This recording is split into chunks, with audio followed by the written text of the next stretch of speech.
السلام علیکم لسنرز، آج میں ریڈ کرنے جا رہی ہوں ناول جو ساس پہ گزری ہے کی قسط نمبر 2، جو کہ تحریر ہے اشرف آفریدی کی۔ چلیے شروع کرتے ہیں۔ اس سے پہلے کہ بختیار صاحب سلیمان صاحب کی فیملی کو اپنے یہاں مدعو کرتے، ابرار صاحب کے بیٹے کے ولیمے پر ایک مرتبہ پھر ان دونوں خاندانوں کا سامنا ہو گیا۔ اس بار بختیار صاحب بالخصوص ایواز کو ساتھ لائے تھے، کیونکہ ابرار صاحب نے اپنے دونوں کلاس میٹس کو بما فیملی بلایا تھا۔ بلیک شرٹ اور گرے ڈنر سوٹ میں ملبوس ایواز کی شخصیت اور بھی متاثر کن لگ رہی تھی۔ جس وقت مشکل گھر والوں کے ساتھ تقریب کے ہال میں داخل ہوئی، استقبالیہ پر ایواز بختیار صاحب کے ساتھ کھڑا نظر آیا۔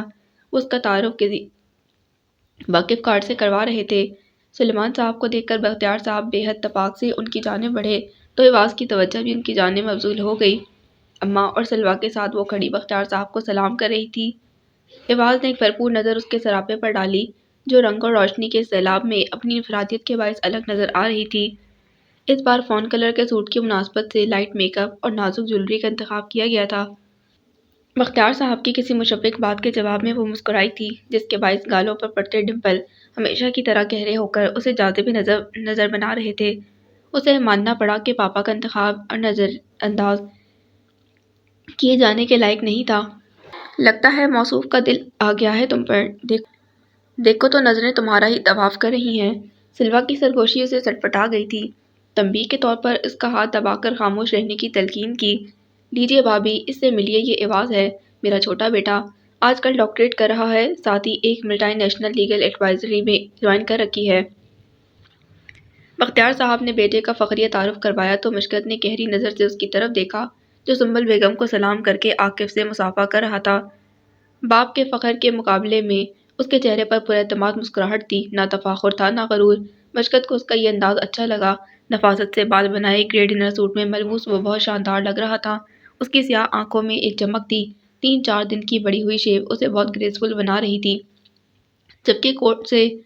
جبکہ کوٹ کے کف سے جھانکتی سلور رسٹ واچ اور سیاہ بروک شوز اس کے ڈنر سوٹ کے ساتھ خوب جچ رہے تھے۔ وہ اس کے اعلیٰ ذوق کی معترف ہوئی اور ابھی وہ اس کا مکمل جائزہ لینے میں مصروف تھی کہ اچانک ایواز نے عاقف سے بات کرتے کرتے گردن کو خم دے کر براہ راست اس کی آنکھوں میں جھانکا تھا۔ وہ نظروں کی چوری پر بری طرح سٹپٹا گئی تھی، بے ارادہ نگاہیں جھکا لی، جس کے باعث آنکھوں کا خوبصورت میک اپ نمایاں ہو گیا تھا۔ ارے آپ سب اندر تو آئیے، بقیہ تعارف بیٹھ کر بھی حاصل کیا جا سکتا ہے۔ اس دوران ابرار صاحب ان سب کو لے کر آگے بڑھے تو وہ سلویٰ کی شوخیوں پر اسے گھوریوں سے نوازتی اندر چلی آئی تھی، جہاں عذرا بیگم اور سامیہ انہیں منتظر نظر آئیں۔ وہ دونوں سنبل بیگم سے جس تفاق سے ملیں، سلویٰ کی شوخ نظروں نے اسے مسکرانے پر مجبور کر دیا تھا۔ یہ ایک مکس گیدرنگ تقریب تھی، اس لیے وہ سب ایک ہی ٹیبل پر آ کر بیٹھ گئے۔ عذرا بیگم سنبل سے اور سلویٰ سامیہ سے محو گفتگو ہوئی تو وہ خاموشی سے ان کو سننے لگی۔ عام حالات میں وہ ہمیشہ سے پراعتماد انداز میں بات کرتی تھی، مگر سلویٰ کی دی ہوئی اطلاع کے باعث آج پہلی ملاقات کے مقابلے میں وہ اندر ہی اندر خاصی گھبرائی ہوئی تھی۔ اس لیے چپ رہنے میں ہی عافیت جانی کہ اچانک عذرا بیگم نے اسے مخاطب کیا۔ کیا بات ہے مشکل بیٹا، آج آپ بہت خاموش ہیں۔ انہوں نے اس کی خاموشی محسوس کر لی تھی۔ جواباً وہ بے اختیار سرنفی میں ہلا گئی۔ ایسی بات نہیں، میں آپ سب کو سن رہی ہوں۔ ہلکی سی مسکراہٹ سمیت اس نے اس بار اپنے ازلی اعتماد سمیت جواب دیا تو ایواز بختیار کی نگاہ اس کے چہرے پر آ کر ٹھہر گئی۔ وہ اس وقت گہرے پڑتے ڈمپل کے باعث بہت دل فریب لگ رہی تھی۔ اس کی بھوری پتلیوں والی آنکھیں بھی متبسم تھیں۔ یہ تو بڑی اچھی عادت ہے آپ کی۔ دوسروں کو سننا ان کو سمجھنے کے سلسلے کی پہلی کڑی ہوتا ہے۔ دنیا میں بہت کم لوگ دوسروں کو سننا پسند کرتے ہیں، عذرا بیگم نے متانت سے کہا تو سلویٰ بمشکل ہنسی چھپا سکی، جبکہ وہ اپنی تعریف سے زیادہ ایواز کے متوجہ ہونے پر بلش کرنے لگی تھی۔ ابھی ساس صاحبہ نے آپ کی زبان کی تباہ کاریاں نہیں دیکھیں، مگر کوئی بات نہیں، اور کھل جائیں گے 2-4 ملاقاتوں میں، پتہ چل جائے گا انہیں بھی جلد ہی۔ سلویٰ زیر لب بڑبڑائی تھی، مگر اسے صاف سنائی دے گیا، جس پر وہ اسے گھور کر رہ گئی۔ کھانے کے بعد سامیہ کے کہنے پر وہ دونوں ولیمے کے جوڑے کو ملنے اسٹیج پر گئے تھے، تو سامیہ نے کپل کے بہانے اپنے سیل فون سے ان دونوں کی بھی کچھ تصاویر بنا لیں، جس میں اس نے 1-2 تصویر مشکت کی اکیلے بھی بنائی۔ وہ دونوں سمجھ ہی رہی تھی کہ سامیہ یہ سب کیوں کر رہی ہے، اس لیے سلویٰ کی شریر نظریں اسے جھیپنے پر مجبور کر رہی تھیں۔ معاملہ سیٹ ہے بھائی۔ ٹیبل کی طرف آتے ہوئے سلویٰ نے اس کے کان میں شوخی سے سرگوشی کی تو وہ اپنے لبوں پر بکھرتی بے ساختہ مسکراہٹ کو روک نہ سکی۔ اس نے نوٹ کیا سنبل بیگم بھی ایواز سے مل کر متاثر ہوئی ہیں۔ اس سے پہلے کہ سب اپنے اپنے گھروں کو لوٹ جاتے، بختیار صاحب کے اشارے پر عذرا بیگم نے اگلے ویکنڈ پر ان سب کو اپنے گھر مدعو کیا تو لمحہ بھر کے لیے اس کی اور ایواز کی نگاہیں ایک دوسرے کی طرف اٹھ گئی تھیں۔ دعوت بہت اصرار کے ساتھ دی گئی تھی، جسے رسمی ردوقت کے بعد سنبل بیگم کو قبول کرنا ہی پڑا۔ مجھے سمجھ نہیں آ رہا بھائی کہ آخر پاپا کو جلدی کس بات کی ہے؟ میں کہیں بھاگا تو نہیں جا رہا؟ نیک کام میں دیر بھی تو نہیں ہونا چاہیے ایواز۔ یوں بھی پاپا کو تمہارے بھاگنے کی نہیں، مگر جن فضاؤں میں آج کل تم اڑ رہے ہو اس کی زیادہ فکر ہے۔ چائے کا گھونٹ بھرتے ہوئے عباد نے اسے گہری نظر سے دیکھا تو وہ چونک گیا۔ دونوں بھائی اس وقت اس کے کمرے کے ساتھ بنے ٹیرس پر بیٹھے شام کی چائے کا لطف لے رہے تھے۔ کیا مطلب؟ کون سی فضائیں بھائی؟ ایواز کے چہرے پر نہ سمجھنے والا تاثر بکھرا۔ وہی فضائیں میرے بھائی جن میں اڑنے کی اجازت کم از کم پاپا تو تمہیں نہیں دے سکتے۔ جواباً عباد ہلکے سے مسکرا دیا، پھر سنجیدہ ہوتے ہوئے قدرے ہلکی آواز میں سوال پوچھا، ویسے وہ خاتون کون تھی جن کے ساتھ لاسٹ ویک تم اپنے آفس کے سامنے والے ریسٹورنٹ میں لنچ کر رہے تھے؟ اتفاق سے میں اور پاپا بھی ایک کلائنٹ سے میٹنگ کے لیے وہاں آئے ہوئے تھے۔ اپنے سوال کے جواب میں عباد کے بتانے پر اس کی آنکھیں قدرے جھنجھلاہٹ ڈر آئی تھیں۔ اوہ کم آن بھائی، وہ میری کولیگ ہے، اسے انکریمنٹ ملا تھا، اسی خوشی میں اس نے مجھے ٹریٹ دینے کے لیے لنچ پر اپوائنٹ کیا تھا، دیٹس اٹ۔ وہ بولا تو لہجے میں خفگی جھلک رہی تھی۔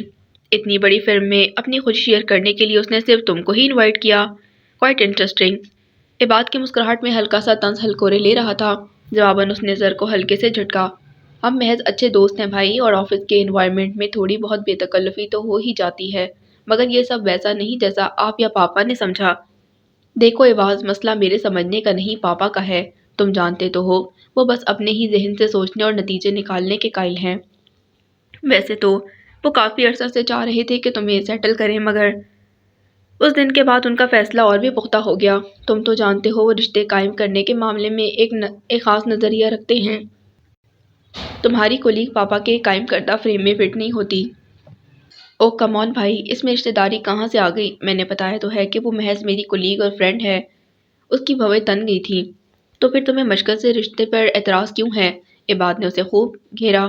مجھے مشکل سے رشتے پر نہیں، پاپا کے اس طرح جلدی مچانے پر اعتراض ہے۔ اور اب جب کہ میں اس کی وجہ بھی جان گیا ہوں کہ یہ میرے لیے اور بھی خوف کا باعث ہے۔ وہ بددلی سے بولا، دیکھو ایواز، تم ہمارے گھر کے ماحول کو اچھی طرح جانتے ہو۔ مشکل جیسی گھریلو لڑکی ہی ہمارے گھر میں ایڈجسٹ ہو سکتی ہے۔ تم اگر کسی کو پسند نہیں کرتے تو میرا نہیں خیال تمہیں پاپا کو بلا وجہ اپسیٹ کرنا چاہیے۔ آخر تمہیں بھی تو شادی کرنا ہی ہے، تو پھر اس لڑکی سے کیوں نہیں جسے سب گھر والوں نے پسند کیا ہے؟ سب گھر والوں نے نہیں، صرف پاپا نے۔ انہیں ہمیشہ سے اپنے فیصلے سب پر مسلط کرنے کی عادت ہے۔ تو گویا تمہاری بات سے میں یہ سمجھوں کہ مشکل تمہیں پسند نہیں؟ اب یہ بھی نہیں کہا میں نے۔ جواباً وہ برجستہ بولا تو عباد بے ساختہ ہنس پڑا۔ جب دل سے راضی ہو تو یہ فلمی ہیرو بننے کی کیا تک ہے میرے بھائی؟ چلو شاباش، صحرا باندھنے کی تیاری کر لو، کہیں ایسا نہ ہو پاپا کو فلمی اباؤں والا رول پلے کرنا پڑے۔ اس کے کندھے پر دھپ جماتے عباد نے ہنستے کہا تو وہ مسکرا کر رہ گیا۔ مشکل کے لیے نہ صحیح مگر بختیار صاحب کی اس مطلق العنانیت پر اس کا ذہن ضرور احتجاج کر رہا تھا۔ بختیار صاحب کے گھر میں داخل ہوتے ہوئے وہ کچھ گھبرا رہی تھی۔ آج صبح ان کی کال پر کیے جانے والے اصرار کی وجہ سے سلیمان صاحب کو اسے ساتھ لاتے ہی بنی، جبکہ سنبل بیگم متحمل تھی۔ لڑکی کا شادی سے پہلے سسرال جانا ہمارے خاندان میں بہت معیوب سمجھا جاتا ہے۔ ابھی کون سا رشتہ اس کا طے ہوا ہے سنبل؟ بختیار نے محض اپنی پسند کا اظہار کیا ہے مجھ سے، باقاعدہ رشتہ وہ چند دنوں میں لانا چاہ رہا ہے۔ ویسے بھی مشکت کو اس سارے سلسلے کا کیا پتا، اس کے لیے تو یہ ایک عام سی دعوت ہے۔ اس سے پہلے تو میرے حلقہ احباب سے تم سب کا ملنا ملانا رہا ہے، اس لیے تم بلا وجہ پریشان مت ہو۔ اچھا ہے کہ مشکت بھی ان کا گھر دیکھ لے گی، ان سب سے مل لے گی، بعد میں جب وہ لوگ باقاعدہ پروپوزل لائیں گے تو اس کے لیے ہاں یا نہ کہنا آسان ہوگا۔ سلیمان صاحب نے وہی الفاظ دہرا دیے جو بختیار صاحب نے انہیں قائل کرنے کے لیے کہے تھے۔ جواباً سنبل بھی خاموش ہو رہی۔ لگتا ہے ایواز بھائی کی اپنے ابا سے ٹھیک ٹھاک دوستی ہے۔ دیکھا کیسے تمہیں گھر بلانے کے لیے بختیار انکل نے کنونس کیا ابا کو۔ یقیناً ایواز بھائی کی منشا پر ہوا ہے یہ سب۔ سلوا کو اپنے قیاس پر یقین تھا، جس کی جاسوسانہ کوششوں کے نتیجے میں سنبل اور سلیمان صاحب کے مابین ہونے والی گفتگو مشکت تک بھی پہنچ چکی تھی، جس نے اس کے لبوں پر گلاب کھلا دیے تھے۔ مگر اب وہ ان کے گھر پہنچ کر گھبرا رہی تھی۔ بس کر دو، یہ افسانوی ہیروئنوں کی طرح گھبرانے اور شرمانے کی قطعاً ضرورت نہیں۔ ڈاکٹر ایواز کی بیوی بننے جا رہی ہو، بی کانفیڈنٹ۔ اس کے چہرے پر ہوائیاں اڑتے دیکھ کر سلما نے اسے ٹوکا دیتے مزید نروس کر دیا۔ سب سے نظر بچا کر اس نے بہن کو غصے سے دیکھا، مگر اس سے پہلے کہ کوئی ان دونوں کو آنکھوں میں اشارے کرتے دیکھتا، عذرا بیگم ان کے استقبال کے لیے دروازے تک چلی آئی تھیں۔ آئیے بیٹا، اندر چلیے، آپ کا ہی انتظار تھا۔ سنبل بیگم سے سلام دعا کے بعد انہوں نے بالخصوص مشکت کو مخاطب کیا اور اس کے شانوں پر بازو دراز کرتے ہوئے اسے اپنے ساتھ اندر لے آئیں۔ واؤ، کیا پروٹوکول ہے! سلوا کی زبان پر ایک بار پھر کھجلی ہوئی۔ اس کی سرگوشی پر مشکت کے لبوں پر بکھرتی مسکراہٹ گہری ہو گئی تھی۔ ایک تفاخر اس نے اپنے اندر اترتا محسوس کیا۔ ذرا دیر بعد ڈرائنگ روم میں خوش گپیوں کا دور چل پڑا۔ سب وہاں موجود تھے سوائے ایواز کے۔ آئیے مشکت، میں آپ کو اپنا گھر دکھاؤں۔ سلوا کو ایواز کی بھابھی ستارہ کے ساتھ محو گفتگو دیکھ کر سامیہ نے آہستہ سے خاموش بیٹھی مشکت کو مخاطب کیا تو متامل سی بہن کی طرف دیکھنے لگی، جو اس وقت کس کمال بے نیازی سے اسے نظر انداز کر رہی تھی۔ سلوا، تم بھی آؤ نا۔ دل ہی دل میں پیچ و تاب کھاتے ہوئے اس نے تجاہل عارفانہ سے کام لیتی سلوا کو پکارا، جو اس وقت ایواز کے بھتیجے کو گود میں قید کیے مزے سے اس سے کھیل رہی تھی۔ ساتھ ساتھ ستارہ سے باتیں بھی چل رہی تھیں۔ تم چلو، میں آتی ہوں۔ خود کو مسرور ظاہر کرتے سلوا نے اسے شریر مسکراہٹ سمیت دیکھا تو اس کی بھوری آنکھوں میں حیرت اترنے لگی۔ سلوا کی یہ حرکت اسے سخت بری لگی تھی۔ ڈونٹ وری مشکت، سامیہ سے اس کو کوئی نقصان نہیں پہنچے گا۔ یہ بڑی بے ضرر بندی ہے، آپ مکمل اطمینان سے اس کے ساتھ جا سکتی ہیں۔ ستارہ بھابھی نے شوخی سے اسے مخاطب کیا تو وہ بری طرح شرمندہ ہو گئی اور بے اختیار سامیہ کی تقلید میں قدم بڑھا گئی۔ عذرا بیگم نے گھر کو بہت نفاست سے سنوارا اور سجایا ہوا تھا۔ گھر میں انڈور پلانٹس کی بہتات تھی۔ گھر کا فرنیچر اور ڈیکور سفید رنگ کا تھا، جس کے ساتھ سبز پودوں کا امتزاج بہت خوبصورت لگ رہا تھا۔ سرمئی ووڈن فلور پر سجی ہر شے حسین دکھائی دے رہی تھی۔ نیچے کے پورشن میں ڈرائنگ اور اس کے علاوہ ستارہ بھابھی کا روم اور اسٹڈی بھی تھی، جبکہ باقی کمرے اوپر تھے، اور یہ ایواز بھائی کا روم ہے۔ سب کمروں کا دورہ کرانے کے بعد سامیہ اسے ایواز کے کمرے میں لائی تو وہ دہلیز پر جھجک کر رک گئی۔ آئیے نا مشکت، آپ رک کیوں گئی؟ سامیہ نے اسے رکتا دیکھ کر اس کا ہاتھ تھاما اور کمرے میں داخل ہو گئی تو ناچار اسے بھی قدم بڑھانا پڑا۔ اس کمرے کی سب سے بڑی خوبی اس کے ساتھ بنا یہ ویسٹ اوپن ٹیرس ہے۔ آپ کو پتہ ہے مشکت، ایواز بھائی کا روم ہمارے گھر کا سب سے روشن اور ہوادار کمرہ ہے۔ سامیہ نے کمرے کے دائیں جانب بنے دروازے کی طرف اشارہ کرتے بتایا تو وہ مسکرا دی۔ اور سب سے الگ تھلگ بھی، ایواز بھائی کی اسٹڈیز اتنی ٹف ہیں کہ انہیں ڈسٹربنس نہ ہو، اس خیال سے ماما نے یہ روم انہیں دیا ہے۔ بلکہ سامیہ مزے سے کمرے کی تعریف میں ردب اللسان تھی کہ نچلے پورشن سے عذرا بیگم کی پکار نے اس کی بات کو مکمل نہ ہونے دیا۔ آپ ایک منٹ یہیں رکیں، میں آتی ہوں۔ اس سے پہلے کہ مشکت کچھ سمجھتی وہ تیزی سے کہتی، چشمے زدن میں غائب ہو گئی تھی۔ اوہ، اس کی سمجھ میں نہیں آیا کہ اس کے پیچھے جائے یا رکے، اور ابھی وہ یہ سوچ ہی رہی تھی کہ اچانک کمرے میں داخل ہونے والے ایواز نے اسے یکدم نروس کر دیا۔ السلام علیکم۔ گھبراہٹ پر قابو پاتے اس نے سلام کیا تو ایواز سادہ نظروں سے اسے دیکھتا اسے چند قدموں کے فاصلے پر آ رکا۔ وعلیکم السلام، کیا حال ہیں آپ کے؟ وہ اسے دیکھتے ہوئے استفسار کر رہا تھا، جس کے چہرے پر لکھی گھبراہٹ صاف پڑھی جا سکتی تھی۔ وہ اس وقت اکیلی اس کے کمرے میں کھڑی سخت شرمندہ تھی۔ الحمدللہ میں ٹھیک ہوں۔ کلائی پر پہنے بریسلٹ کو چھیڑتے وہ اپنا اعتماد بحال کرنے کی کوشش کر رہی تھی، جو اس وقت ایواز کو سامنے پا کر جاتا جا رہا تھا۔ That's good. بائی دی وے، میری خیریت نہیں پوچھیں گی؟ غالباً جس کے لیے آپ نے یہاں آنے کی زحمت کی۔ سینے پر بازو لپیٹتے وہ پوچھ رہا تھا۔ سوالیہ نظریں وائٹ اور لائٹ پنک سوٹ میں ملبوس مشکت کے خوشگوار چہرے پر جمی تھیں۔ یہ سوٹ سلوا کی فرمائش پر اسے پہننا پڑا تھا۔ اتنے ہلکے رنگ اسے خاص پسند نہیں تھے۔ ایواز کا سوال مشکت کے چہرے پر سرخی بکھیر گیا۔ نہیں، ایسی بات نہیں۔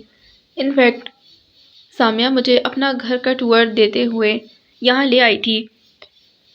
حسب عادت صاف گوئی سے کہہ دیا تھا اس نے۔ ایواز کی خیریت پھر بھی نہیں پوچھی تھی اس نے، جس پر ایواز نے ایک لمحے کے لیے رک کر اس کی طرف دیکھا اور پھر زیر لب مسکرا کر دریافت کیا، تو پھر کیسا لگا ہمارا گھر؟ ماشاءاللہ، بہت اچھا۔ اور گھر والے؟ وہ بھی؟ نروس کر دینے والا لہجہ مشکت کی پلکیں بوجھل کیے دے رہا تھا، مگر اس سے اعتماد کی اس کی آنکھوں میں دیکھتے سادگی سے جواب دیا تھا۔ ماشاءاللہ، لڑکا شکل صورت سے تو اچھا ہے، برسر روزگار ہے، پھر شناسا لوگ ہیں۔ میرے خیال سے تو تمہیں زیادہ سوچ بچار میں وقت ضائع نہیں کرنا چاہیے۔ ابھی ایک اور بیٹی کا بوجھ بھی سر پر دھرا ہے تمہارے۔ بڑی کے معاملے میں پہلے ہی دیر کر دی تم نے۔ ارے میٹرک کے بعد میرے بتائے رشتے پر ہاں کر دی ہوتی تو 2 بچوں کی ماں بن چکی ہوتی مشکل۔ مگر نہیں بھائی، تم نے تو آج تک سنبل بیگم کی بات ہی مانی ہے، کبھی ہماری نہیں سنی۔ بہرحال اب اس قصے کو جلد از جلد نپٹاؤ۔ آپا بیگم کے تلخ لہجے میں آواز کے لیے پسندیدگی تھی، تاہم ہمیشہ کی طرح وہ سلیمان صاحب کی کوتاہی گنوانا نہ بھولی۔ آج بختیار صاحب اور عذرا بیگم باقاعدہ رشتہ مانگنے آئے تو سنبل بیگم نے بڑی نند کو بلانا ضروری سمجھا، جو ان سب سے مل کر اور ایواز کی تصویر دیکھ کر خاصی متاثر ہوئی۔ ایسی کوئی بات نہیں بڑی آپا، ہمارے لیے آپ کی رائے بہت اہمیت رکھتی ہے۔ سنبل نے بھی ہمیشہ آپ کی بات کو حکم کا درجہ دیا ہے، سلیمان صاحب نے بردباری سے جواباً کہا۔ آج ان کے لیے بہن کی بات کو تحمل سے جھیل جانا آسان نہیں رہا تھا۔ خیر اب ایسے بھی شاہ نصیب نہیں تھے ہم۔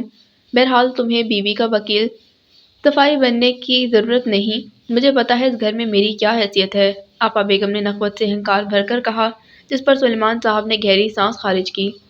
بہرحال ان باتوں کو تو تم رہنے ہی دو اور یہ بتاؤ کہ جہیز کا کیا کچھ انتظام کیا سنبل نے؟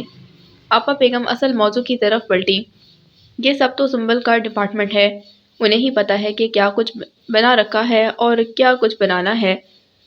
جواب میں سلیمان صاحب نے چائے کی ٹرے تھامے کمرے میں داخل ہوتی بیوی کی طرف اشارہ کیا۔ الحمدللہ زیور تو تیار رکھا ہے آپا، کچھ کراکری بھی پچھلے دنوں کمیٹی نکلنے پر خریدی ہے، جبکہ کپڑے فیشن کے مطابق ابھی لینا ہوں گے، مگر باقی جہیز کے لیے بختیار بھائی منع کر رہے ہیں۔ چائے کا کپ آپا بیگم کی جناب میں پیش کرتے سنبل بیگم نے انہیں بتایا تو انہوں نے سوالیہ نظروں سے سلیمان صاحب کی طرف دیکھا۔ جی آپا، بختیار کا کہنا ہے کچن مشینری اور بقیہ چیزیں ان کے گھر میں پہلے سے موجود ہیں، ابھی پچھلے ماہ پہلے ہی پورے گھر کی رینوویشن کروائی ان لوگوں نے، فرنیچر بالکل نیا ہے، اس لیے مجھے منع کیا اس نے۔ اس کا مطلب وہ اپنے بیٹے کو کبھی بھی گھر الگ کرنے نہ دیں گے، نہ جہیز نہ لینے کا شوشہ وہی چھوڑتے ہیں جنہیں اپنے بیٹوں کو گھٹنے سے لگائے رکھنے کا شوق ہوتا ہے۔ آپا بیگم نے بھائی کی بات پر نیا شاختہ نہ چھوڑا تھا۔ ایسی بات نہیں آپا، بختیار نے میرے بھلے کی بات کی ہے، اس کا خیال ہے کہ جو رقم مشقت کی جہیز پر خرچ کر رہا ہوں اسے سلوا کی شادی کے لیے بچا رکھوں، وہ میرا دوست ہے، خیر خواہ ہے میرا۔ ارے بس رہنے دو یہ خیر خواہی کی باتیں، میں نے دنیا دیکھی ہے، لڑکی کے پاس اپنا جہیز ہوتا ہے تو وہ اپنی الگ گرہستی بنانے کے لیے شوہر کو جلد ہموار کر لیتی ہے، مگر جب وہ خالی ہاتھ باپ کے گھر سے رخصت ہوتی ہے تو لڑکا گھر الگ کرنے کی ہمت کبھی نہیں کر پاتا۔ ویسے بھی میں نے بختیار میاں کو دیکھا ہے آج، وہ ایک سخت گیر اور حاکمانہ مزاج کا باپ لگا مجھے، اس کے گھر میں شاید کسی بھی شخص کو اپنی مرضی کرنے کی مجال نہیں ہے۔ آپا بیگم نے نخوت سے بھائی کی بات کو شدت سے رد کرتے کہا تو دونوں میاں بیوی ایک دوسرے کو دیکھ کر رہ گئے۔ بہرحال کم از کم تم بیٹی کو کچھ نقد ضرور دینا، بلکہ یوں کرو کہ اس کا اکاؤنٹ کھلوا کر اس میں جمع کرا دو، لڑکی کے ہاتھ میں اپنا بھی کچھ ہونا چاہیے، یہ غیر لوگ ہیں، نہ جانے اس گھر کا ماحول کیسا ہے۔ آپا بیگم نے لگے ہاتھوں مشورہ دیا تو سلیمان صاحب اور سنبل بیگم کسی گہری سوچ میں پڑ گئے تھے۔ آپا بیگم کی زہریلی گفتگو کچن میں بآسانی سنائی دے رہی تھی، سلوا حسب سابق کان لپیٹے برتن دھونے میں مصروف تھی۔ پتہ نہیں سفید کو کیسے سیاہ بنا دیتی ہیں پھوپھی بیگم، نہ جانے کہاں سے سیکھا ہے انہوں نے یہ ہنر۔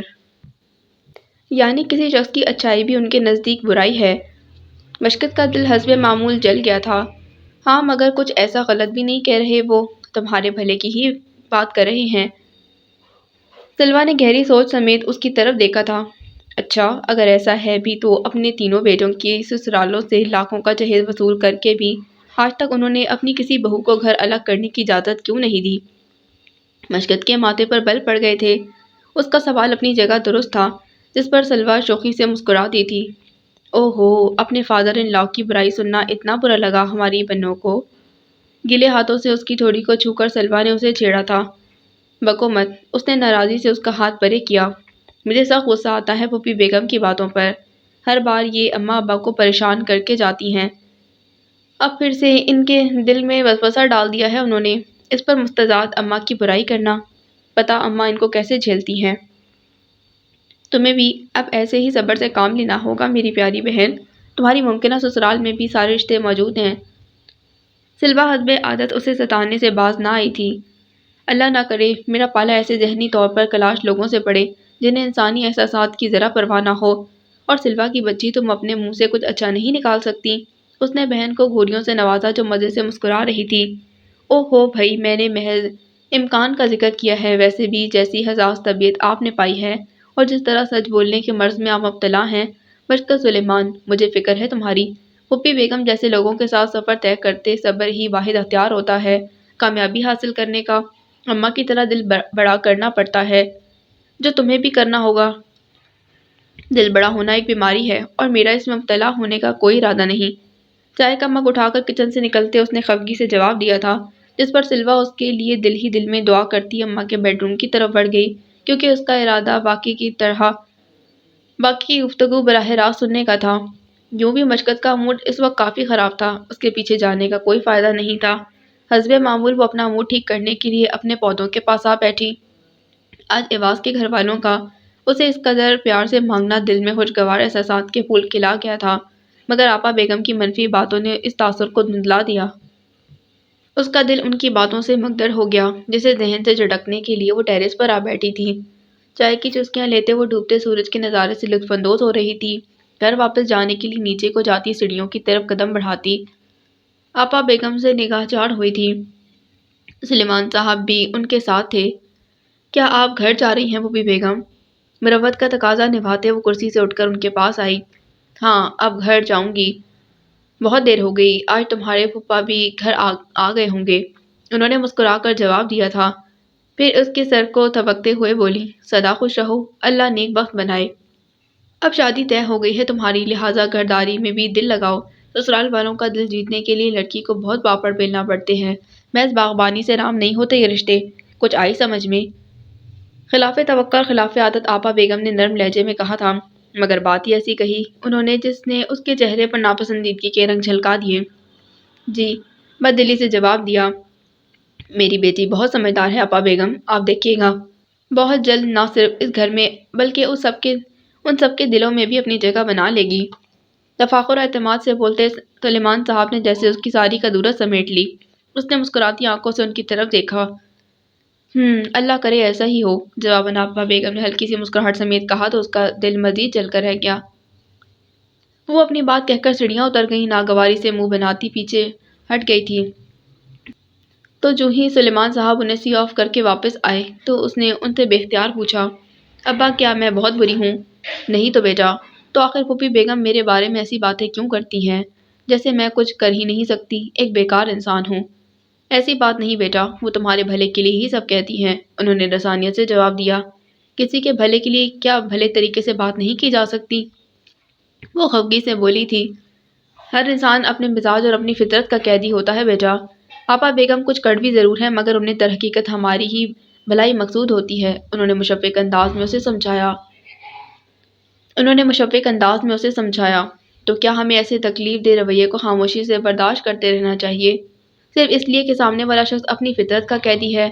آپ کو نہیں لگتا ابا کہ ایسے لوگوں کو ان کی کوتاہی نہ بتا کر ہم ان کے اور اپنے باقی سب لوگوں کے حق میں کتنا برا کر رہے ہوتے ہیں؟ ہم خود تو احترام کی خاطر ناروا بدسلوکی پر خاموشی اختیار کر لیتے ہیں، مگر سچ کہنے والے کسی دوسرے شخص کو ضرور برا بنا دیتے ہیں جو حق بات کہہ رہا ہوتا ہے۔ میرے نزدیک کسی کی عزت کرنے کا مطلب یہ نہیں کہ اس کے سیاہ کو بھی سفید کہا جائے، بلکہ محبت کا اصل تقاضا تو یہ ہے کہ خطاوار کو اس کی غلطی بتا کر اصلاح اور تلافی کا موقع دیا جائے، اسے نصیحت کی جائے۔ اس نے برملا اختلاف کیا تھا، دنیا میں ایک ابا ہی تو تھے جن سے وہ ہر بات دھڑلے سے کہہ دیتی تھی۔ تمہاری بات اپنی جگہ درست بیٹا، مگر سچ تو یہ ہے کہ ہم اپنے ارد گرد موجود ہر شخص کو بدل نہیں سکتے، پھر بڑوں کا لحاظ بھی تو ہماری اقدار کا خاصہ ہے۔ انہوں نے تحمل سے اس کی بات سن کر جواباً کہا تو اختلاف اس کے چہرے پر تحریر ہو گیا، مگر اس نے لب بھینچ کر خود کو کچھ کہنے سے روکا۔ مجھے یقین ہے تم دل بڑا کرتے ہوئے ایسی ناگوار باتوں کو نظر انداز کر دیا کرو گی۔ وہ کہہ رہے تھے، گویا معاف کرنے اور نظر انداز کرنے کی ساری ذمہ داری میری ہی ہے ابا، کیا دوسروں کو میرے دل کا احساس نہیں کرنا چاہیے؟ وہ نروٹے پن سے بولی، بالکل کرنا چاہیے۔ اگر آپا بیگم نے یہ سوال مجھ سے تمہارے بارے میں پوچھا ہوتا تو میں انہیں بھی یہی کہتا، لیکن چونکہ سوال تمہاری طرف سے ہے اس لیے تمہیں جواب دے رہا ہوں۔ برجستہ بولے تو پھر مسکرا کر بات مکمل کرنے لگے۔ سیانے کہہ گئے ہیں کہ انسان ایک دکان اور اس کی زبان تالے کی مانند ہے، تالا کھلتا ہے تو پتہ چلتا ہے کہ دکان سونے کی ہے یا لوہے کی۔ درحقیقت سچ کہنا فرض ہے بیٹا، مگر اسے کہنے کا آرٹ یعنی حکمت آنا چاہیے، اور افسوس کہ یہ آرٹ ہر ایک کے پاس نہیں ہوتا، مگر ایسے انسان کو جھیلنے کے لیے ہمیں اس کی دوسری خوبیوں پر نظر رکھنا پڑتی ہے۔ بس یہی ایک طریقہ ہے زندگی کو سہل بنانے کا، اور مجھے یقین ہے میری بیٹی بہت ذہین ہے، وہ صرف اپنے لیے ہی نہیں دوسروں کے لیے بھی حساس ہے۔ سلمان صاحب نے حلاوت سے کہتے ہوئے جیسے اس کے مزید شکوہ کرنے کی ساری راہیں مسدود کر دیں، بلکہ اشارتاً اسے بھی سمجھانے کی کوشش کی۔ کچھ تھا ان کے لہجے میں جس نے مشکت کے ذہن کو سوچ کے راستے پر ڈالا۔ انہوں نے بہت کچھ نہ کہتے ہوئے بھی بہت کچھ کہہ دیا تھا۔ میں کوشش کروں گی ابا کہ آپ کا یہ بھروسہ کبھی نہ ٹوٹے۔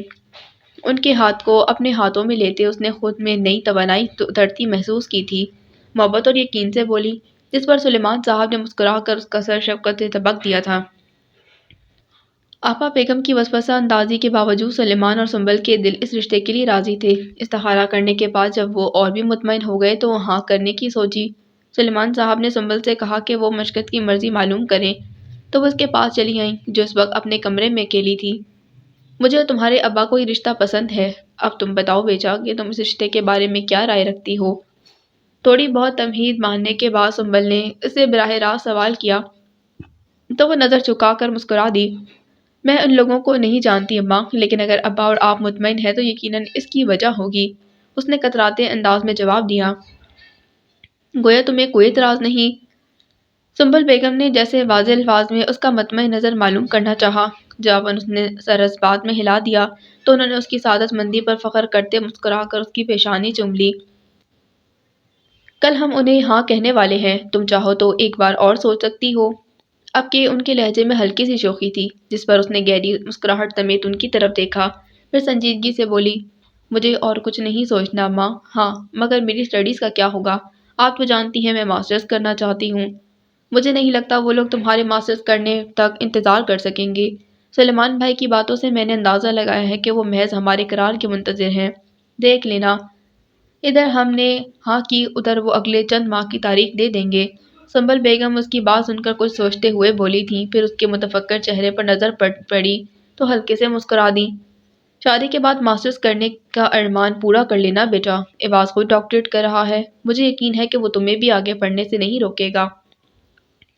پر یقین لہجے میں انہوں نے مشقت سے کہا تو وہ ان کے اطمینان دلانے پر پرسکون ہو گئی۔ آنے والی زندگی کے لیے کئی روز پہلے خواب اس کی آنکھوں میں سجے تھے۔ ایک تعلیم یافتہ گھرانہ اس کا سوال ہی تھا، ناز کرنے کے لیے یہ وجہ ہی بہت تھی۔ مبارک ہو، سنبل بھابھی کا فون تھا، ان لوگوں کی طرف سے ہاں ہے۔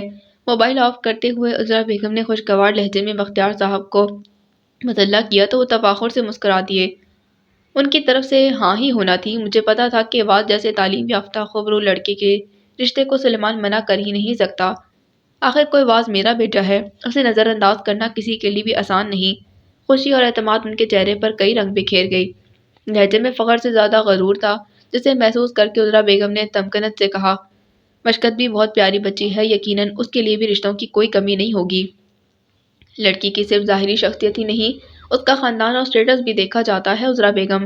نو ڈاؤٹ کہ سلیمان اچھے خاندان سے تعلق رکھتا ہے، مگر اسٹیٹس میں وہ ہماری ہم پلہ نہیں۔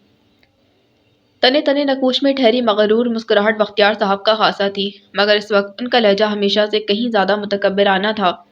تو پھر آپ نے ان کے یہاں رشتہ کیوں کرنا چاہا، اگر آپ کے لیے ہونے والی بہو کا اسٹیٹس اتنا اہم ہے؟ انہوں نے کچھ حیرت سے ان کی جانب دیکھا۔ بہو ہمیشہ اپنے سے کم اسٹیٹس کے گھرانے سے لانی چاہیے، ایسی لڑکی سسرال والوں کے سر نہیں چڑھتی اور ہمیشہ اپنی حد میں رہتی ہے۔ میرے گھر کا ایک خاص ڈیکورم ہے، میں اسے منتشر کرنا کبھی پسند نہیں کروں گا۔ جواباً انہوں نے خشک لہجے میں بیوی کو جواب دیا تو انداز بتا رہا تھا کہ انہیں عذرا کا یہ سوال کرنا سخت ناگوار گزرا تھا، لہٰذا عذرا بیگم نے بحث کرنے کے بجائے خاموش رہنا بہتر سمجھا۔ جی، دعا ہے کہ اللہ ہمارے اس فیصلے میں برکت رکھے، آمین۔ میرے خیال میں اب ہمیں تیاری شروع کر دینی چاہیے، لسانیت سے کہہ کر انہوں نے موضوع بدلا، مبادا بختیار صاحب کا موڈ خراب ہو جائے۔ تم کل سے ہی تیاریاں شروع کر دو، میں سلیمان کو 3 مہینے بعد کی تاریخ دینے لگا ہوں۔ جواباً انہوں نے تحکم سے کہا تو عذرا پریشانی سے انہیں دیکھنے لگی۔ 3 مہینے؟ اتنے کم وقت میں تیاری کیسے ہوگی بختیار صاحب؟ اوپر سے گرمی بھی کس قدر شدید ہے، 3 ماہ بعد تو اور بھی بڑھ جائے گی۔ میرے خیال میں ہمیں سردیوں کی کوئی تاریخ، تمہیں اپنے خیالات کو زحمت دینے کی ضرورت نہیں، رہ گئی بات وقت کی تو 90 دن دے رہا ہوں تمہیں، یہ بھی کم ہے تمہارے لیے۔ بیوی کی بات بھرمی سے قطع کرتے انہوں نے سخت تیوریوں سے انہیں دیکھا۔ ہمارے لیے نہ صحیح بختیار صاحب، مگر لڑکی والوں کے لیے تو کچھ کم وقت ہی درکار ہوگا نا۔ عذرا نے انہیں سمجھانے کی ناکام کوشش کی۔ ان کی فکر چھوڑ دو، میں سلیمان کے کان سے یہ بات گزار چکا ہوں کہ سوائے کپڑوں اور جولری کے بچی کو کچھ دینے کی ضرورت نہیں، یہاں کسی چیز کی کمی نہیں۔ یوں بھی اس گھر کا سارا فرنیچر ایک خاص برانڈ کا ہے، اس کے ڈیکورم میں ایک ہارمنی ہے، کسی دوسرے کا انتخاب فٹ نہیں ہوگا اس میں۔ انہوں نے حسب سابق فیصلہ کن انداز میں کہہ دیا تھا۔ عذرا جانتی تھیں کہ اب ان سے کچھ بھی کہنے کا کوئی فائدہ نہیں، وہ فیصلہ کر چکے ہیں، اس لیے اس بات میں سر ہلا کر تحمل سے کہنے لگی۔ تو پھر میں کپڑوں کی خریداری شروع کر دیتی ہوں، بلکہ کل فون کر کے مشکت کی پسند کے کلرز پوچھ لیتی ہوں سنبل بھابھی سے۔ اور کوئی ضرورت نہیں کسی سے کچھ پوچھنے کی، ابھی سے سر چڑھانے کا ارادہ ہے ہونے والی بہو کو۔ عذرا بیگم کی بات کو بےرحمی سے قطع کرتے انہیں بری طرح ٹوک دیا تھا انہوں نے۔ بیوی اپنے شوہر کے لیے سجتی ہے، تمہیں اس معاملے میں مشکت کی بجائے ایواز کی پسند کو مد نظر رکھنا چاہیے۔ اسے ہمیشہ سے لائٹ کلرز پسند رہے ہیں، بس ایسے ہی ملبوسات سلوانا مشکت کے لیے۔ بلکہ سنبل بھابھی کو بھی کال کر کے ایواز کی پسند بتا دو۔ سنگدلی سے کہتے وہ انہیں حیران کر گئے تھے۔ جس بیٹے کی شادی کے لیے لڑکی تک انہوں نے خود چنی، اب اس کی پسند کا خیال آیا تھا انہیں۔ ساری زندگی عذرا بیگم اور بچے ان کے حکم کے تابع ان کی منتخب کردہ چیزیں استعمال کرتے رہے، حتیٰ کہ بیٹوں کی شادیوں کے فیصلے بھی انہوں نے خود ہی کیے، اور آج انہیں ایواز کی پسند ناپسند کی فکر ہوئی تھی۔ شام کا خبر نامہ ختم ہو گیا تھا۔ بختیار صاحب اٹھتے اٹھتے آخری حکم سنا کر ان کی سماعتوں کا بوجھ بڑھا گئے تھے۔ عذرا بیگم نے گہری اور افسردہ سی سانس بھر کر بے اختیار اپنی خالی ہتھیلیوں کی بے جان لکیروں کی طرف دیکھا اور لب بھینچ کر کچھ سوچنے لگی۔ سنبل بیگم کی کال پر جو خوشی دل کی مکین ہوئی تھی وہ بختیار صاحب کی تکلیف دہ باتوں کے باعث بس مردگی میں تبدیل ہو گئی، مگر انہیں ہمیشہ کی طرح اپنی انا اور سوچ کو پیچھے دھکیل کر اپنے شریک حیات کی تابعداری کرنا تھی۔ ایک طرف ہونے والی بہو کے ارمانوں کا بھی خیال تھا، تو ساتھ ہی اپنے بیٹے کی خوشیاں بھی انہیں عزیز تھیں۔ سب سے بڑھ کر یہ فکر بھی دامن گیر تھی کہ ایواز کو اتنی جلدی شادی کے لیے کیسے منایا جا سکے گا۔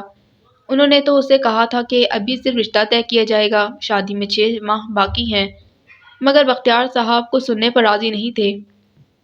ابھی وہ یہی سوچ رہی تھے کہ ایواز سے کیا کہیں گی کہ بختیار صاحب نے یہ مسئلہ بھی حل کر ڈالا، اور ساری بات سلیمان صاحب کی بہن آپا بیگم کے حج کے پروگرام پر ڈال کر اتنی جلد شادی کرنے کی توجیہ پیش کر دی۔ لہٰذا عذرا بیگم کو تردد نہیں کرنا پڑا، اور یوں بظاہر یہ مسئلہ حل ہو گیا۔ تاہم ایواز اس عزلت کے لیے فوری طور پر تیار نہیں تھا، مگر عباد نے اسے یہ کہہ کر سمجھا دیا کہ جب وہ مشکل سے شادی پر راضی ہے تو پھر چند ماہ کی دیر سویر سے کیا فرق پڑتا ہے۔ یوں بھی وہ سب جانتے تھے کہ بختیار صاحب نے جب فیصلہ کر لیا تو اسے مانے بنا کوئی چارہ نہیں۔ ایواز کیا چاہتا ہے یہ جانے بنا انہوں نے حکم صادر کر دیا۔ واہ کیا ذائقہ ہے، سچ میں جادو ہے مشی کے ہاتھ میں۔ سلوا نے آلو گوشت شکر بے ساختہ کہا، انداز بظاہر تعریفی تھا۔ کالا جادو، جبھی تو پراٹھا جل کر سیاہ ہو گیا ہے۔ عاقف نے چٹکیوں میں گرم گرم پراٹھا اٹھا کر تبصرہ نشر کرتے سلوا کی بات کا مفہوم واضح کیا تو کچن کی گرمی میں کوکنگ سے نبرد آزما مشکت کا پارا چڑھ گیا۔ تم دونوں چپ کر کے کھاؤ، نہیں تو میں اس گرم چمٹے سے تمہاری دھنائی کر ڈالوں گی۔ وہ گرم چمٹا لہراتی جارحانہ تیوروں سمیت کچن میں رکھی گول کھانے کی میز کی طرف پلٹی۔ آج کل اس کی زندگی سخت مشکل میں تھی، اماں اسے امور خانہ داری میں ماہر کرنے پر تلی ہوئی تھیں۔ ویسے تو یہ سلسلہ اس کے فائنل ایگزامز کے بعد سے چل رہا تھا، مگر ایواز کے گھر والوں کو ہاں کہنے کے بعد سے گویا اس کی شامت ہی آ گئی تھی۔ اس پر مستعد عاقف اور سلوا کے زہریلے تبصرے، اس کا دل چاہتا ان دونوں کو دھنک کر رکھ دے، جو اس کی ذرا سی کوتاہی کو نظر انداز کرنے پر راضی نہ تھے، خوب ہی ریکارڈ لگاتے۔ خدا کا خوف کرو مشی، اب جلا ہوا کھانا بنانے کے بعد کیا ہمیں بھی جلانے کا ارادہ ہے؟ سلوا نے ہنسی دبا کر اس کے غصیلے تیور ملاحظہ فرمائے۔ ویسے مجھے تو اب ایواز بھائی پر ترس آنے لگا ہے، لوگ کہتے ہیں مرد کے دل کا راستہ معدے سے ہو کر گزرتا ہے، مگر اپنی مشی آپی نے تو اس راستے کو ہی بلاک کر دینا ہے۔ عاقف نے بھی مزہ لیا تھا۔ اب تو بس موصوفہ کے حسن سے ہی کچھ امید کی جا سکتی ہے کہ وہ دل میں جگہ بنا سکے، ورنہ ہاتھ کے ذائقے کے ساتھ ساتھ زبان کی بھی خاصی کڑوی ہے محترمہ۔ سلوا کی تو بن آئی تھی، آج عاقف کے ساتھ مل کر خوب ستا رہی تھی۔ ایسی بات ہے تو پھر تم دونوں اٹھو یہاں سے، چلو شاباش، چلتے پھرتے نظر آؤ، کوئی کھانا نہیں ملنے والا تم لوگوں کو۔ تپے تپے انداز میں کہہ کر اس نے دونوں کے سامنے سے پلیٹیں اٹھانا شروع کی ہی تھی کہ عین اسی وقت سنبل بیگم کچن میں داخل ہوئی۔ ارے یہ کیا کر رہی ہو مشی؟ انہوں نے حیرت آمیز ناراضگی سے اسے روکا۔ دیکھ لیں اماں آپ انہیں، یہ پریکٹس کی جا رہی ہے سسرال جانے کی۔ عاقب کسی بھی جمالوں کا کردار نبھا رہا تھا آج۔ مسکین سی شکل بنا کر ماں کی طرف دیکھا۔ گرم کھانے کے بجائے گرم چمٹے سے تواضع کی جا رہی تھی ہماری۔ پہلے تو کھانا جلا ہوا دیا اور اب دل بھی جلا رہی ہیں آپ کی مہمان بیٹی۔ بات ہی اس نے ایسی کہی کہ مشکل تل ملا کر ماں کی طرف مڑی۔ سمجھا لیں اماں اس شیطان کے چیلے کو، ناحق ضائع ہو جائے گا میرے ہاتھوں۔ وہ واقعی غصے میں آ گئی تھی۔ بس کرو مشی، اب ایسا بھی کیا کہہ دیا، بہن بھائی آپس میں مذاق کیا ہی کرتے ہیں۔ سنبل بیگم نے مسکراہٹ دبا کر اسے نرمی سے سمجھایا تھا۔ مذاق کرنے اور اڑانے میں فرق ہوتا ہے اماں۔ یہ بدتمیز میرے پکائے کھانوں میں مسلسل عیب نکالتے ہیں، مجھے نہیں پکانا ان کے لیے، اس نے نیروٹے پن سے کھرا جواب دیا۔ لو مجھے کیوں گھسیٹ رہی ہو اس سب میں نے تو کچھ نہیں کہا، جو بھی الا بلا بناتی ہو تم بلا چونچرا کھا لیتی ہوں میں۔ سلویٰ معصومیت کے سارے ریکارڈ توڑتے بولی تو اس نے غیر جھلکاتی نظروں سے اسے گھورا۔ تم تو رہنے ہی دو سلویٰ، پارٹی بدلنے میں تمہارا کوئی جواب نہیں، پوری لوٹا ہو تم۔ توبہ توبہ، یہ حال ہے محترمہ کا، ہمارے ساتھ یہ بدسلوکی کی ہے تو سوچیں ذرا بیچارے ایواز بھائی کے گھر والوں کا کیا حال کریں گی۔ عاقب نے مصنوعی فکرمندی سے ماں کی توجہ ایک نئے مسئلے کی جانب مبذول کرائی تو اس کی برداشت جواب دے گئی تھی۔ عاقب کے بچے، اب اگر تم نے مزید کوئی فضول بات کی تو میں سر اتار کر رکھ دوں گی تمہارا۔ اس کی آنکھوں میں شرارے جڑ رہے تھے۔ لو جی ہو گیا قصہ تمام، اب ان کو ایواز بھائی کا تذکرہ بھی فضول لگ رہا ہے۔ بس پھر ہماری تو واقعی کوئی حیثیت نہیں ان کی نگاہ ناز میں۔ عاقب نے شرارت سے اس کی بات پکڑی تو وہ روحان سی ہو کر رہ گئی۔ بس کرو عاقب بیٹا، کیوں ستا رہے ہو بہن کو؟ سلیمان صاحب چائے کی طلب میں کچن کی طرف آئے تو اندر داخل ہوتے متبسم لہجے میں بیٹے کو ٹوکا تو وہ سب ان کی طرف متوجہ ہوئے۔ مشکت بے ساختہ باپ کی طرف بڑھی۔ ستا نہیں رہا پاپا، بس ذرا مذاق کر رہا تھا مشی صاحبہ سے، مگر ان کا سینس آف ہیومر تو ڈیڈ ہو چکا ہے۔ کان کھجا کر کہتے ہوئے اس نے مسکراہٹ دبائی۔ بھائی کوئی ضرورت نہیں مذاق کرنے کی، ہماری بیٹی بہت سنجیدہ ہے۔ سلیمان صاحب نے مصنوعی سختی سے عاقب اور سلویٰ کو ہدایت دی۔ جی، اور خاصی پیچیدہ بھی۔ عاقب کی زبان پر پھر سے کھجلی ہوئی۔ مشکت نے شاکی نظروں سے باپ کی طرف دیکھا جو آج ان دونوں کے ساتھ مل گئے تھے۔ رہنے دیجیے ابا، آپ سب ایک طرف ہو گئے ہیں، سب میرا ریکارڈ لگاتے ہیں سوائے اماں کے، مگر وہ بھی بس ڈانٹتی ہی رہتی ہیں مجھے۔ یہ گھر تو ابھی سے پرایا ہو گیا میرے لیے۔ وہ سچ مچ سب سے خفا ہو گئی تھی۔ جواباً وہ سب بے اختیار ہنس پڑے۔ پھر سلیمان صاحب کے کہنے پر دونوں بہن بھائی کو اسے معذرت کرنا پڑی، تب کہیں جا کر اس کا دل ٹھنڈا ہوا تھا۔ اچھا بس کرو، بہت نعت اٹھوا لیے سب سے، چلو اب اپنے ابا کے لیے بھی روٹی ڈال لو۔ سنبل بیگم نے معافی نامہ اور راضی نامہ ہونے کے بعد اسے کام کی طرف متوجہ کیا۔ جی اچھا اماں، وہ تابعداری سے برنر کی طرف پلٹ گئی تھی۔ اس بار روٹی ٹھیک سے بیلنا مشی، اتنے تو کسی اٹلس پر نقشے نہیں ہوتے جتنے تم روٹی کے بنا لیتی ہو۔ کچن سے نکلتے نکلتے سلویٰ نے اسے چھیڑا۔ تمہاری باری میں دیکھتی ہوں تم کتنی سگڑ اور ماہر امور خانہ داری ہو، اس نے سخت لہجے میں جواباً کہا، جس پر وہ ہنستی ہوئی باہر کی طرف قدم بڑھا گئی۔ کچھ غلط نہیں کہہ رہی سلویٰ، دھیان سے کام کیا کرو بیٹا۔ آج بہن بھائی کا مذاق اور محض چھیڑ چھاڑ تمہیں ناگوار گزر رہی ہے، یہی سب کچھ سسرال جا کر سننا پڑا تو کسی تاجیانی کی طرح لگے گا ایک ایک لفظ۔ سنبل بیگم نے اس بار نرمی اور پیار سے سمجھایا۔ اسے کچھ دنوں بعد دوسرے گھر چلے جانا تھا، یہی سوچ سوچ کر اس کا دل گداز ہو جاتا۔ جی اماں، کوشش کروں گی کہ اپنے کام میں مزید بہتری لا سکوں۔ ماں کے لہجے میں ممتا اور تفکر محسوس کر کے اس نے سعادت مندی سے کہا تو انہوں نے مسکرا کر اس کا شانہ تھپک دیا۔ پھر واقعی اس نے بہت دل اور توجہ سے بقیہ کام نپٹایا۔ اس وقت اس کا دل بہت خوش ہو گیا جب ابا کے ساتھ اماں نے بھی اسے سراہا۔ تم مشی کے معاملے میں تھوڑی نرمی سے کام لو سنبل، لڑکی کو محض گول روٹی بنانا ہی نہیں، در حقیقت ایک اچھا انسان بنانا سیکھنا ہوتا ہے۔ مشکت ایک سمجھدار اور ذہین لڑکی ہے اور مجھے یقین ہے کہ اپنے نئے گھر میں کوئی پریشانی نہیں ہوگی۔ تم اس کے لیے بہت زیادہ فکر مند مت ہوا کرو۔ چائے بنا کر ان دونوں کو دینے کے بعد جب مشکت اپنے کمرے کی طرف بڑھ گئی تو سلیمان صاحب نے بیوی سے کہا، مشی ہماری بیٹی ہے سلیمان، اس لیے ہماری نگاہ اس کی خوبیوں پر ہی رہتی ہے، مگر دنیا کسی کے ساتھ بھی رعایت نہیں برتتی۔ میں ماں ہوں اس لیے اس کے بھلے کے لیے ہی کہتی ہوں یہ سب۔ اس کے مزاج کا اندازہ ہے مجھے۔ اس کی سگی پھوپھی ہیں آبا بیگم، مگر وہ ان کی ذرا سی بھی بات برداشت نہیں کر پاتی۔ ہم اسے غیروں میں بیاہ رہے ہیں، اس لیے اونچ نیچ تو اسے سکھانا ہی پڑے گی، چاہے اسے یہ سب برا ہی کیوں نہ لگے۔ سنبل بیگم کا اپنا فلسفہ تھا۔ سلیمان صاحب کو قائل کرنے والے لہجے میں جواب دے کر وہ اٹھ کر وضو کرنے چل دیں تو وہ اپنی جگہ بیٹھے سلیمان صاحب ہاتھ میں چائے کا مگ تھامے کسی گہری سوچ میں ڈوب گئے تھے۔ سامیہ، کیا تمہارے پاس مشکت کا سیل نمبر ہے؟ شام کی چائے کپوں میں نکالتے عذرا بیگم نے سامیہ سے پوچھا، جس وقت کیبنٹ سے بسلٹ نکال رہی تھی۔ اگلے ہفتے عواد اور مشکت کی شادی کی تاریخ طے ہونا تھی۔ عذرا بیگم بہو کے لیے کچھ تحائف خرید کر لائی تھیں، مگر فکر دامنیں گرتی کہ پتہ نہیں اسے پسند آئیں گے یا نہیں۔ ایسے میں انہیں خیال آیا کہ مشکت اور عواد کو ایک دوسرے سے بات کرنے کا موقع ملنا چاہیے تاکہ اس کی پسند یا ناپسند کا کچھ اندازہ لگایا جا سکے۔ حالانکہ بختیار صاحب نے انہیں منع کیا تھا، مگر وہ ان کی بات سے متفق نہیں تھیں۔ نہیں ماما، میں نے لیا نہیں ان سے۔ ویسے بھی سلویہ بتا رہی تھی کہ مشکت بھابھی سیل فون پر بہت کم استعمال کرتی ہیں، اکثر یہاں وہاں رکھ کر بھول جاتی ہیں۔ سامیہ نے سامنے بیٹھے بھائی کی طرف شوقی سے دیکھتے جواب دیا تو جواباً عواد بھویں اچکا کر زیر لب مسکراتا اپنا کپ اٹھا کر باہر نکل گیا۔ ویسے اگر آپ کہیں تو مانگ لوں ان سے؟ سامیہ مسکرا کر ماں سے پوچھنے لگی تو انہوں نے متبسم نظروں سے اسے دیکھ کر سر اس بات میں ہلا دیا، مگر اس سے پہلے کہ وہ مزید کچھ کہتی کچن میں داخل ہوتے بختیار صاحب کے چہرے پر پھیلی ناگواری دیکھ کر پہلی فرصت میں وہاں سے غائب ہو گئی۔ اندازہ تھا کہ اب کسی نہ کسی کی شامت آنے والی ہے۔ خیریت، یہ تمہیں مشکت کے فون نمبر کی کیا ضرورت پڑ گئی؟ عذرا بیگم کے سر پر پہنچتے ہی بختیار صاحب نے سختی سے سوال کیا تو وہ گڑبڑا گئیں۔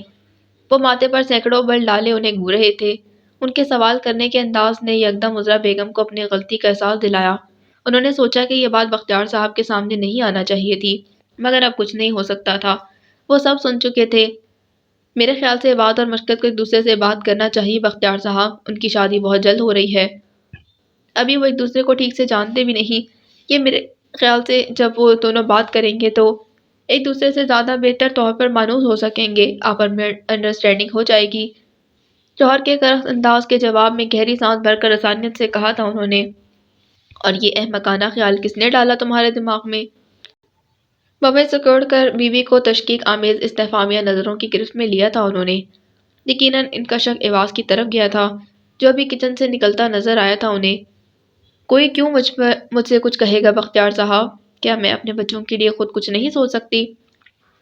بے بسی سے سوال کیا۔ نہیں، تمہیں ایسی زحمت کرنے کی کوئی ضرورت نہیں۔ ایک تو تمہارے پاس عقل کی کمی ہے، دوسرا جو ہے اس کا استعمال بھی تمہیں گناہ گزرتا ہے۔ عذرا بیگم کے بے اختیار کہنے پر بختیار صاحب نے استہزائیہ لہجے میں کہہ کر خشمگین نظروں سے انہیں دیکھا۔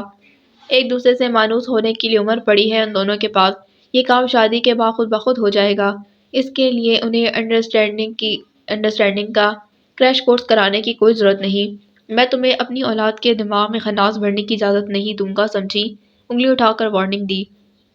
اس لیے جتنا کہا جائے بس اتنا کیا کرو۔ انتہائی تلخ لہجے میں وہ ان کی ہستی زیر و زبر کر گئے تھے۔ مجھے پتا ہے کہ آج کل کیا کچھ ہو رہا ہے سو کالڈ انڈرسٹینڈنگ کے نام پر، لہٰذا تمہیں اس تردد میں پڑنے کی قطعاً ضرورت نہیں۔ انہیں گویا تنبیہ کی تھی انہوں نے، پھر یکدم موضوع بدلتے ہوئے حکمیہ بولے، آج میری چائے میں دار چینی ڈال دینا اور ساتھ میں کچھ نیم کو لے آؤ میرے لیے۔ لیکن اس میں حرج ہی کیا ہے بختیار؟ عذرا بیگم نے آخری کوشش کرنا چاہی۔ بس ہاتھ اٹھا کر سرد لہجے اور گونجدار آواز میں ان کی بات کاٹی تو وہ لبستہ رہ گئیں۔ تمہیں فیصلہ کرنے کا اختیار نہیں دیا میں نے احمق عورت، لہٰذا اپنی حد میں رہو، سمجھ میں آیا؟ اب چائے بنا کر لاؤ میرے لیے اور آئندہ مجھ سے بحث کرنے کی جرات مت کرنا۔ سرخ آنکھوں میں غیظ کی تپش لیے بختیار صاحب نے بری طرح ڈپٹ دیا تھا انہیں اور پھر تنے تنے تیوروں سمیت کچن سے نکل گئے۔ اندر آتی ستارہ نے بھیگی آنکھوں کے گوشے صاف کرتی عذرا بیگم کو ترمیم آمیز نظروں سے دیکھا، جنہیں اس گھر میں محض ایک منتظم اعلیٰ کی حیثیت حاصل تھی، یا شاید اس سے بھی کم تر۔ جب تک بچے چھوٹے تھے بختیار صاحب کی نگاہ میں وہ ان کی اولاد کے لیے محض ایک گورنس تھی، اور اب صرف اور صرف گھر کا انتظام چلانے والی ایک منتظم بیوی اور ماں کا مقام تو انہیں کبھی ملا ہی نہیں تھا۔ لائیے ماما، میں چائے بنا دیتی ہوں پاپا کے لیے۔ اس نے ساس کے ہاتھ سے کیتلی لیتے کہا تو عذرا بیگم نے چونک کر اس کی طرف دیکھا اور سر کو خفیف سی جنبش دے کر نمکو نکالنے کے لیے مطلوبہ کیبنٹ کی طرف مڑ گئیں۔ اب تو انہیں اس تبدیل کی عادت سی ہو گئی تھی۔ بختیار صاحب بہو کے سامنے بھی لحاظ نہ کرتے تھے۔ دونوں بیٹے بیٹی اور بہو سب کچھ دیکھتے سنتے یوں کان لپیٹتے پاس سے گزر جاتے جیسے یہ سب ہونا جائز ہو۔ شاید وہ سب امیون ہو چکے تھے۔ خدا کے لیے مشکت لائٹ کلرز بھی رکھو، تمہیں پتا ہے ایواز بھائی کو پیسٹل کلرز پسند ہیں۔ یہ کوئی 5واں سوٹ تھا جو وہ گہرے رنگ کا خرید کر لائی تھی۔ 2 تو پرپل رنگ کے تھے جو اس کا پسندیدہ رنگ تھا۔ ہاں مگر مجھے برائٹ کلرز پسند ہیں سلوا، یہ صوفیانہ کلرز پہننے کے لیے بھی عمر پڑی ہے میری، اس نے اطمینان سے جواب دیا تھا۔ خیر اب ایسی بات نہیں، آج کل تو ویسے بھی لائٹ کلرز ان ہیں، ساری ماڈلز پہن رہی ہیں۔ سلوا نے اختلاف کیا۔ رکھ لو گی ایک آدھ پیسہ بھی، جہیز میں اور کچھ بھی تو وہ لوگ بھی تو لا رہے ہیں نا۔ جہیز میں اور کچھ تو وہ لوگ ساتھ لانے نہیں دے رہے، کم از کم کپڑے تو میں اپنی مرضی کے لے کر جاؤں گی، باقی سب تو یوں بھی وہاں ان کی پسند کا ہوگا۔ کپڑوں کو تہہ کرتے اس نے سنجیدگی سے کہا تھا، جس پر سلوا نے چونک کر اس کی طرف دیکھا۔ مگر بختیار انکل کا گھر اور اس کا ڈیکور تو بہت خوبصورت ہے، کیا تمہیں وہ سب اچھا نہیں لگتا؟ خاص طور پر ایواز بھائی کا روم تو پرفیکٹ ہے، اس میں تو کچھ بدلنے کی ضرورت ہی نہیں۔ سوال کرتے ہوئے سلوا حیران تھی۔ بات اچھے یا برے کی نہیں، پسند ناپسند کی ہے سلوا، اور ضروری نہیں کہ جو چیز دوسروں کو پسند ہو وہ مجھے بھی بھائے۔ بہرحال تم یہ سب چھوڑو اور یہ بتاؤ کہ وینیو کا کیا بنا؟ جس میرج لان کا اماں نے کہا تھا وہ پسند آیا پھوپھی بیگم کو؟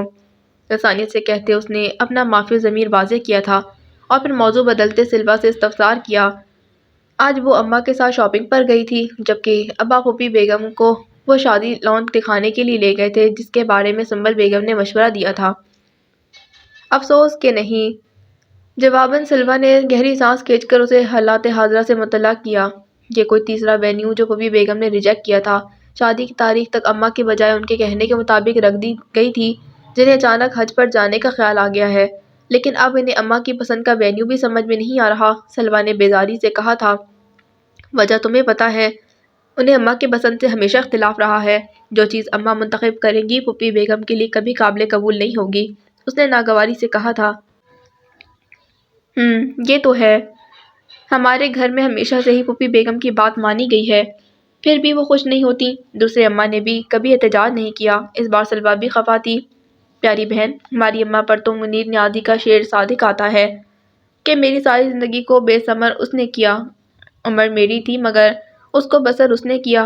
وہ طنزیہ مسکرا کر بولی، خیر اماں کی زندگی بے ثمر تو ہرگز نہیں، ابا بہت قدردان ہیں ان کے۔ سلوا نے ہمیشہ کی طرح فخر سے کہہ کر اس کی بات کا اثر زائل کرنے کی کوشش کی۔ افسوس ہے ایسی قدردانی پر جو اتنی بے قدری کے بعد ملتی ہے۔ ابا کے گھر والوں نے کبھی اماں کو ان کا اصل مقام نہیں دیا، خاص طور پر پھوپھی بیگم تو اماں کو تنکے جتنی اہمیت دینے کو بھی تیار نہیں۔ اس نے بددلی سے سر جھٹکا، تو اس میں قصور ابا کا بھی تو ہے مشی، تمہیں نہیں لگتا کہ یہ فرض ابا کا تھا کہ وہ اپنے گھر والوں میں اماں کی حیثیت کو منواتے؟ سارا قصور پھوپھی بیگم کے کھاتے میں ڈالنا انصاف کی بات نہیں۔ اس کے تیکھے پن کے جواب میں سلوا نے دبے دبے لہجے میں کہا تو وہ، اس نے خاموش نظروں سے اس کی جانب دیکھا۔ پھوپھی بیگم کی ہر جائز ناجائز بات پر ابا کی خاموشی ناانصافی پر مبنی ہے، کبھی تو انہیں بھی اماں کا ساتھ دینا چاہیے نا۔ بہرحال یہ سب ہمیشہ سے ایسا ہے اور ایسا ہی رہے گا، نہ اماں اپنے حق کے لیے کبھی بولیں گی اور نہ ہی کبھی ابا ان کا ساتھ دیں گے۔ خلاف مزاج آج سلوا بہت کچھ کہہ گئی تھی۔ طلحہ کا ایک پر سے کچھ ایسا پردہ کھینچ کر ہٹایا اس نے کہ مشکت لب بستہ سی رہ گئی۔ سلوا نے اس کے چہرے پر اداسی پھیلتی دیکھی تو یکدم اسے اپنی غلطی کا احساس ہوا، اسے شاید یہ سب نہیں کہنا چاہیے تھا۔ ایک تو آج کل یوں بھی مشکت گھر چھوڑنے کے خیال سے بہت حساس ہو رہی تھی، دوسرے ابا کے معاملے میں اس کا دل ہمیشہ سے جانبدار رہا تھا، اس لیے اس کی توجہ دوسری جانب مبذول کرانے کے لیے سلوا نے بے ساختہ اس کا رخ اپنی جانب موڑا۔ اچھا خیر اب تم ایسی ڈپریسنگ باتیں چھوڑو اور صرف اچھی اچھی باتیں سوچا کرو۔ پتا ہے نیگیٹو سوچنے کی وجہ سے چہرے پر بہت جلد رنکلز پڑنے لگتے ہیں، جنہیں کیمرہ بڑی سچائی سے کیپچر کرتا ہے۔ ایسا نہ ہو کہ بعد میں تمہیں اپنی شادی کی تصویریں سب سے چھپانا پڑے۔ شرارت آمیز لہجے میں کہہ کر اسے چھیڑا تو وہ بھی پھیکے پن سے ہنس دی۔ البتہ سلوا کی بات جیسے اس کے دل میں ترازو ہو گئی تھی۔ پہلی بار غیر جانبدار ہو کر سوچا تو احساس ہوا کہ اس کے ماں باپ افراط و تفریط کا شکار تھے، کہ ایک کو اپنے حقوق منوانے کا سلیقہ نہیں تھا تو دوسرا اپنا فرض نبھانے میں ناکام ہو رہا تھا۔